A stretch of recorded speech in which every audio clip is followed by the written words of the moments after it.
delusional, hysterical. Joe Scar Tissue has Crooked Hillary on his show. And they're projecting once again all their plans as they tell you what Trump is going to do, including some of the things that should be so obvious to them that it applies to themselves, like trying to jail an opponent and trying to shut down their businesses. They say Trump's going to do that to them, even while they do it to Trump. Welcome to Doug in Exile. This is where the happy patriots are. And we're mocking Joe Scarborough, who's sitting there just with his arms crossed, super over serious, as veins are about to blow out of his head because Mika Brzezinski isn't right next to him where he usually has her close enough to backhand her as soon as the cameras turn off. Watch this interview with Joe Scarborough and unhinged, conspiratorial Hillary Clinton. A determined demagogue, unfortunately supported by members of his political party, other enablers. She calls us enablers. Enablers, that's a therapeutic abuse word, made only for postmodern squishes. So you can ignore it. This is therapy talk, guys. People who care more about a future tax cut than the sanctity of the Constitution.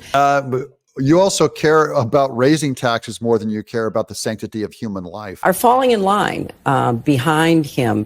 They are trying to excuse some of the most outrageous things that you just recited.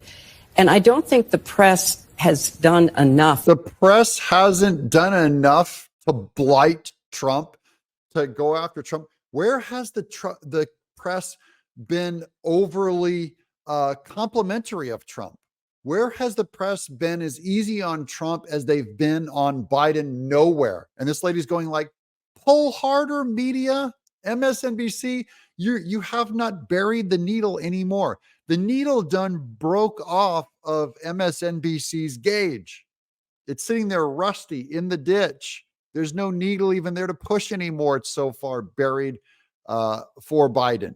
You know, back in 2016, we didn't have interviews with him. We didn't have a track record of 4 years in office.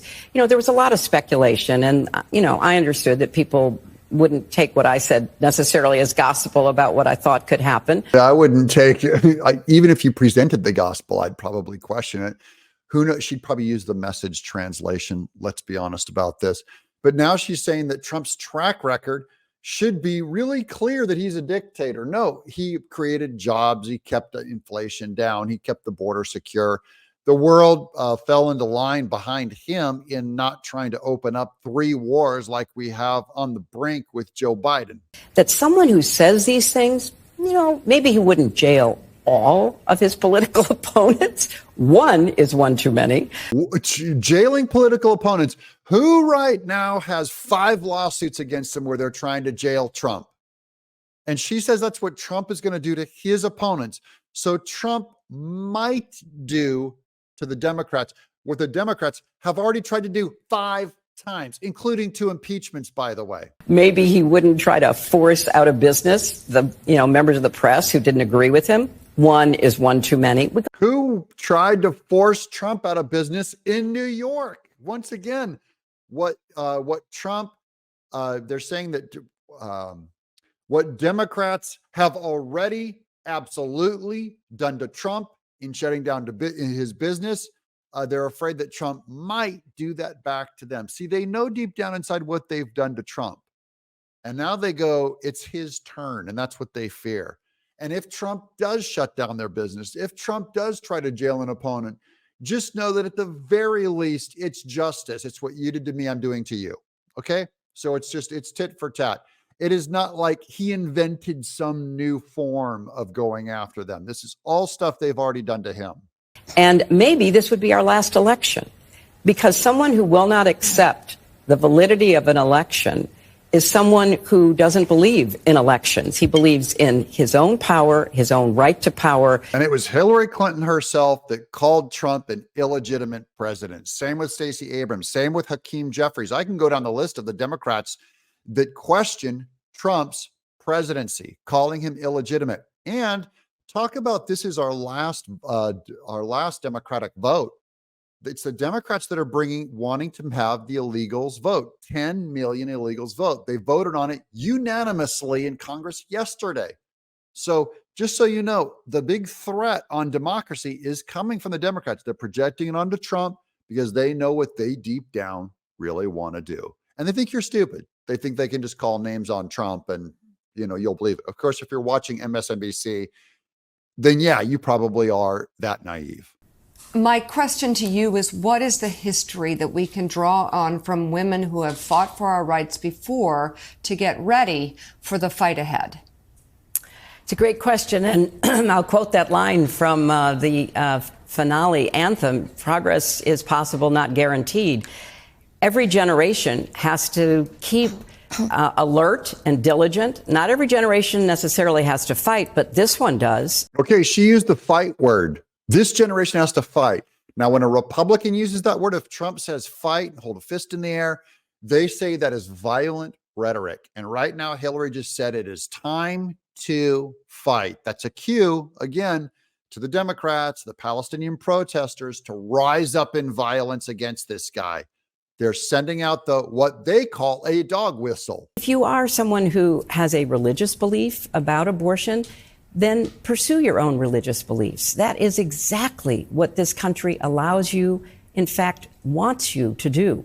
But that doesn't mean that you or any of your male allies get to impose your views on everyone else, every other woman in this country. What about how you impose your views on the unborn? Or why don't we just say, I know that you, Hillary, you have a religious view for choice, that you think it's okay to destroy that. That's a philosophical belief. But you have no right to impose your view of choice on the unborn. Who imposes it more, especially on the female unborn? Who's the most dangerous to Black unborn females in New York, where they have a 50% extermination rate? But the final thing is, the cruelty Yes. that is being exercised and celebrated. Nothing is more cruel than to remove someone's life before they draw a breath and even get a name. And that's your whole party's state bird. That's what turns you guys on. Yes, it is cruel. And yes, it is celebrated by your side. There's women who brag about the number of that procedure they've had. To Democrats, it's like it's their code of honor. And of course, this has to be argued against in our culture. I argue for life. That is all unborn life is who I fight for. I am a abortion abolitionist. And I just think you may disagree, by the way, but there is not a rational argument for why you should destroy the life of an unborn innocent human being. That's my position. You're welcome to argue it in the comments below. I'm Doug in Exile.